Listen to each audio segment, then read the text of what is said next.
Hi welcome to Icon India. This is Sai Kumar sir.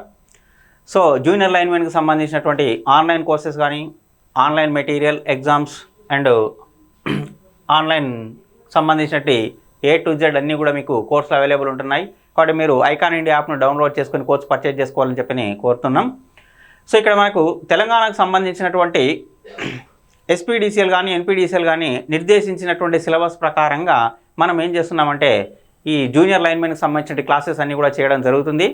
So మరి దీనికి సంబంధించినటువంటి సిలబస్ ఏంటి అని మనం గత క్లాస్లోనే మనం సిలబస్ గురించి డిస్కస్ చేసాం.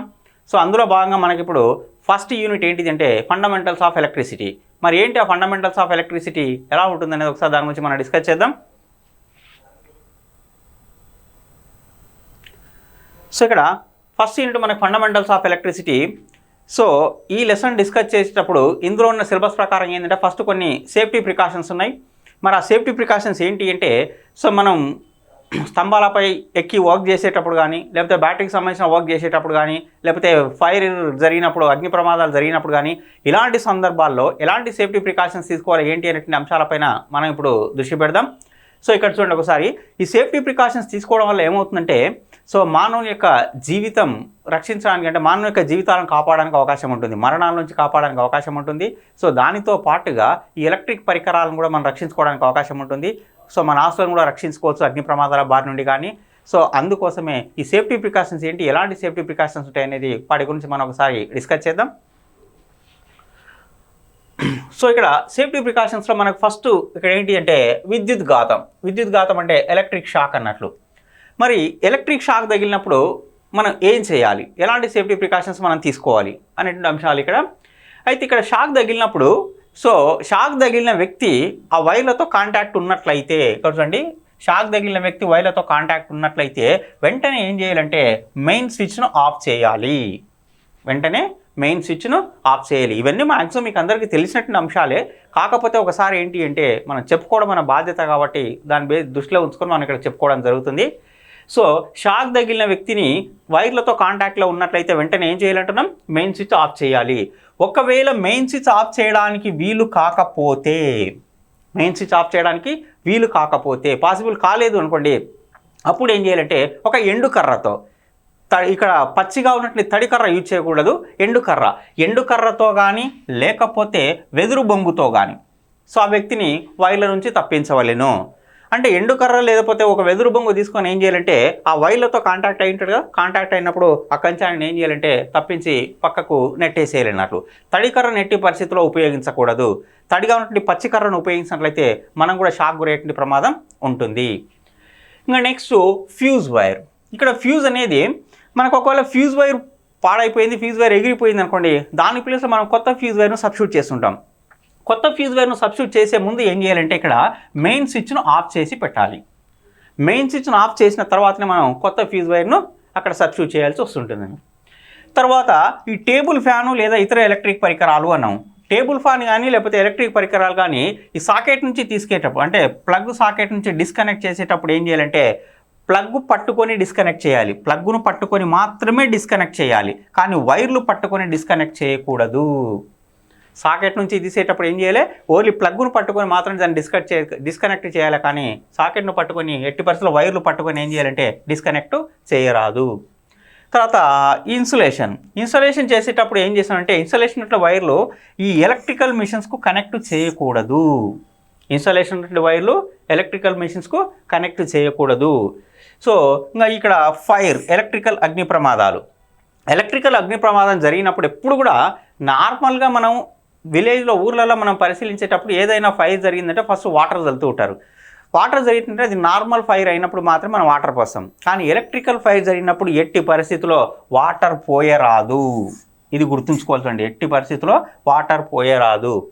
మరి వాటర్ పోయకపోతే ఆ మంటలను ఎలా ఆర్పాలి అంటే అప్పుడు మనం ఏం చేయాలంటే పొడి ఇసుకని యూజ్ చేయాలి. పొడి ఇసుక అంటాం కదా, డ్రై శాండ్ పొడి ఇసుకను ఉపయోగించాలి. అది లేకపోతే ఫైర్ ఎస్టింగ్విషర్ను ఉపయోగించాలి. మంటలను ఆర్పేటువంటి పదార్థం, మంటలను ఆర్పేది అంటే ఏమంటాం, లిక్విడ్ కార్బన్ డైఆక్సైడ్ అంటున్నాం. ఫైర్ ఎక్స్టింగ్విషర్ ఉపయోగిస్తారు. కార్బన్ టెట్రాక్లోరైడ్ కానీ సో ఇలాంటి వాటిని ఫైర్ ఎక్స్టింగ్విషర్గా ఉపయోగిస్తారు. సో ఆ ఫైర్ ఎక్స్టింగ్విషర్ను ఉపయోగించి మనం అక్కడ మంటలు ఆర్పడానికి అవకాశం ఉంటుంది. సో ఇది ఎలక్ట్రికల్ అగ్ని ప్రమాదాలు జరిగినప్పుడు తీసుకోవాల్సినటువంటి జాగ్రత్తలు, ప్రికాషన్స్ అన్నట్లు. తర్వాత నెక్స్ట్ మనకు వచ్చేసి ఇక్కడ ఏంటి అంటే స్తంభాలపై పనిచేసేటప్పుడు ఎలాంటి జాగ్రత్తలు తీసుకోవాలి. మనం స్తంభాలపై వర్క్ చేసేటప్పుడు ఎప్పుడు కూడా ఏం చేయాలంటే సేఫ్టీ బెల్ట్ ఉపయోగించాలి. స్తంభాన్ని ఎక్కుతాం కదా, స్తంభం ఎక్కేటప్పుడు ఎప్పుడు కూడా ఏం చేయాలంటే సేఫ్టీ బెల్ట్ ఉపయోగించే స్తంభాన్ని ఎక్కాలి. తర్వాత ఈ ఓవర్ హెడ్ లైన్స్పై పనిచేస్తున్నప్పుడు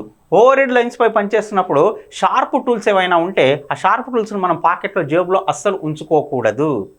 మరి ఎక్కడ ఉంచాలి అంటే ఆ షార్ప్ టూల్స్ని ఎప్పుడు కూడా ప్రత్యేకమైన ఒక లెదర్ బ్యాగ్ ఉంటుంది కదా, ఆ లెదర్ బ్యాగ్లో మాత్రమే షార్ప్ టూల్స్ను ఉంచాలి.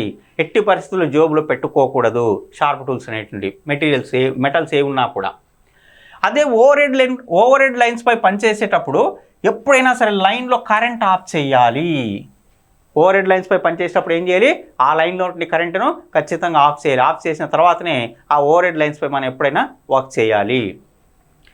అయితే ఇక్కడ ఈ ట్రాన్స్ఫార్మర్ మెయిన్ బాక్స్ వద్ద పనిచేసేటప్పుడు ఎప్పుడు కూడా ఏం చేయాలంటే డేంజర్ అనేటువంటి రాసి ఒక బోర్డు పెట్టాలి. లేకపోతే డేంజర్తో పాటు మ్యాన్ అట్ వర్క్ అని చెప్పని రాసి ఒక బోర్డుని అక్కడ ఖచ్చితంగా ఉంచాలి.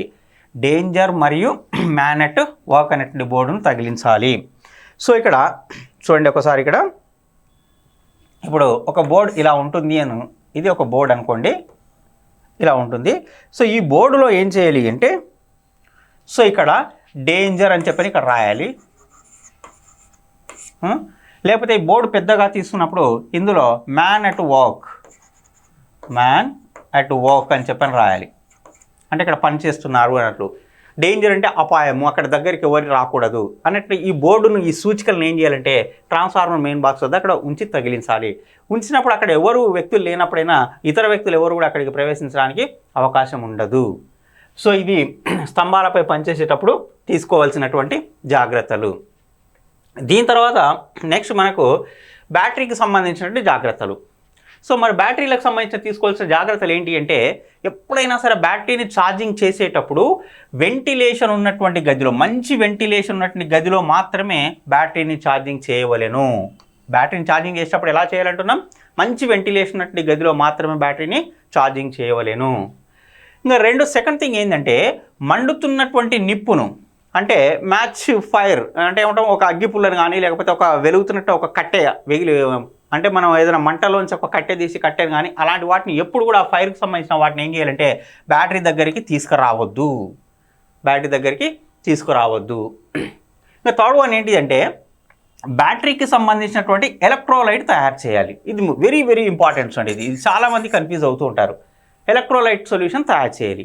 ఈ ఎలక్ట్రోలైట్ను తయారు చేసేటప్పుడు ఎప్పుడు కూడా ఏం చేయాలంటే వాటర్కు యాసిడ్ కలపాలి, కానీ యాసిడ్కు వాటర్ కలపకూడదు. ఇది వెరీ వెరీ ఇంపార్టెంట్, గుర్తుంచుకోవాలి. వాటర్కి ఏం కలపాలంటున్నాం, యాసిడ్. వాటర్ తీసుకొని ఈ వాటర్కు యాసిడ్ కలపాలి, మనం యాసిడ్ కలపాలి, వాటర్కు యాసిడ్. కానీ యాసిడ్ తీసుకొని యాసిడ్కు వాటర్ను ఎప్పుడు కూడా కలపకూడదు, అస్సలు చేయకూడదు. ఇది చేయకూడదు. వాటర్కే యాసిడ్ను యాడ్ చేయాల్సింది. ఇది జాగ్రత్తగా గుర్తుపెట్టుకోవాలి, ఇంపార్టెంట్. ఇంకా బ్యాటరీని ఛార్జింగ్ చేసే సమయంలో ఈ వెంట్ ప్లగ్ ఉంటాయి కదా, వెంట్ ప్లగ్లను ఎప్పుడు కూడా ఓపెన్ చేసి ఉంచాలి. ఛార్జింగ్ చేసేటప్పుడు బ్యాటరీ యొక్క వెంట్ ప్లగ్లను ఏం చేయాలి, ఓపెన్ చేసి తెరిచి ఉంచవలేను అంటున్నాం. సో ఇవి బ్యాటరీకి సంబంధించినటువంటి ప్రికాషన్స్.